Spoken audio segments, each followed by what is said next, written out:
learn about the audience, who my audiences are, who are the people listening to me.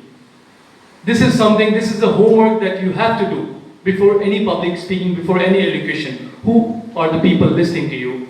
And then I analyze my topic and I try to relate my topic with the people who are listening to me. Your introduction is the most powerful part of your speech, the most powerful part of your elocution.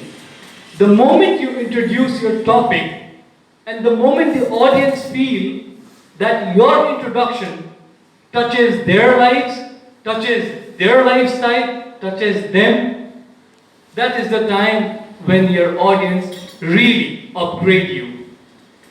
So the first thing you do is you introduce the topic in a way that is highly digestible and that is highly receptive to the audience who are listening to you.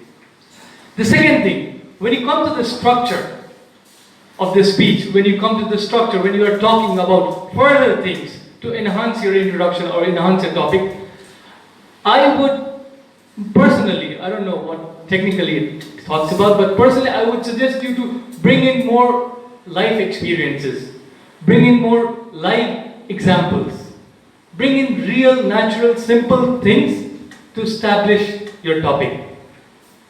People talk about artificial things, people talk about big things. There is a misconception that if you talk about big theories, big things, your speech goes good. But I would say keep it quite simple, keep it as simple as possible, and try as much as to relate it with real life examples, really simple examples. Simplicity is simple is always elegant, and the more simple you keep things, the more easy it is for the audience to understand and the more communicated your message is. So I would request you all to keep things very simple. The technical part, articulation.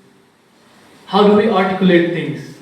As I said, the topic is important, understanding of the topic is important, relating it with the example is important, and then articulation. Articulation is not kept in isolation. When you articulate something, it is not in isolation. It completely goes together with gesticulation, your gestures. When I speak, I keep my hand open. I do this all the time. It might seem that this goes randomly, it's just a reflex. But keeping your hands open also has a technical meaning. Keeping your hand open while speaking shows that you're honest and you're open to your audience and what you're talking is true.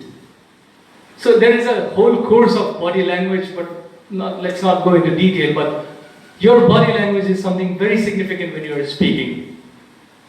Sometimes people use the wrong body language when talking something. For example, if I say that this person died or this person passed away, I cannot say this person passed away. This would be a complete mismatch of my articulation and gesticulation. You have to use proper parliamentary gesticulation and articulation when you are speaking. By parliamentary, I mean under certain disciplinary rules, you have to follow your speech. And one more thing I would like to say is, even great speakers of this world, Adolf Hitler, I would not like to go talk about his personality, but this person was a great speaker, a charismatic speaker. If you could YouTube his speeches, there are some translated speeches he's basically spoke in German, but there are translated speeches, and you look at the way he speaks. He's emphasizing on each and every sentence, each and every word, and his gestures.